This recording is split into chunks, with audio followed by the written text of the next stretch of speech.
വചനമൊഴി May 4. വചനഭാഗം 2 കോരിന്തോസ് 12, 5, 10. ലൂക്കായുടെ സുവിശേഷം 9, 1, 6. ഈശോ സ്ലീഹന്മാരെ സുവിശേഷ വേലയ്ക്ക് അയക്കുന്ന സംഭവമാണ് ഇന്ന് സുവിശേഷത്തിൽ നിന്ന് നാം ധ്യാനിക്കുന്നത്. സ്ലീഹന്മാർക്ക് നൽകുന്ന പ്രധാന ദൗത്യം പിശാചുകളെ ബഹിഷ്കരിക്കുക, രോഗികൾക്ക് സൗഖ്യം നൽകുക, ദൈവരാജ്യത്തെക്കുറിച്ച് പഠിപ്പിക്കുക. സ്ലീഹന്മാരെ അടിസ്ഥാനപ്പെടുത്തി ഈശോ സ്ഥാപിച്ച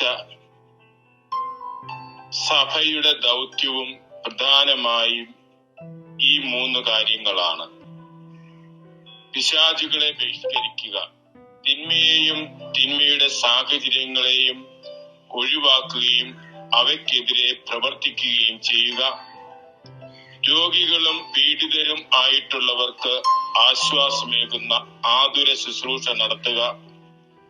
സത്യദൈവത്തെക്കുറിച്ച് പ്രഘോഷിക്കുകയും ദൈവരാജ്യത്തെക്കുറിച്ച് പഠിപ്പിക്കുകയും ചെയ്യുക. ഈ ത്രിവിധ ദൗത്യങ്ങൾ ഭൂമിയിൽ നിറവേറ്റുന്നതിനു വേണ്ടി മിശിഹ സ്ഥാപിച്ച സഭയിലെ അംഗങ്ങൾ എന്ന നിലയിൽ ഓരോ വിശ്വാസിയുടെയും ദൗത്യം ഇതുതന്നെയാണ്. ഈ കാര്യങ്ങൾ ദൈവത്തിൽ ആശ്രയിച്ച് നിറവേറ്റുവാനായിട്ടുള്ള വിളിയാണ് ഇന്ന് തിരുവചനം നൽകുന്നത്. തങ്ങളുടെ ശക്തിയിലല്ല, ദൈവാശ്രയ ബോധത്തോടുകൂടി ദൈവിക ശുശ്രൂഷ ചെയ്യുക. പൗലോസ്ലീഹായുടെ ലേഖനത്തിൽ പറയുന്നതും പ്രതിസന്ധികളെ കുറിച്ച് ആകുലപ്പെടാതെ ദൈവകൃപയിൽ ആശ്രയിച്ച് ജീവിക്കുവാനാണ്. ദൈവിക കൃപ പ്രവർത്തിക്കുന്നത് ബലഹീനരായ മനുഷ്യരിലൂടെയാണ്.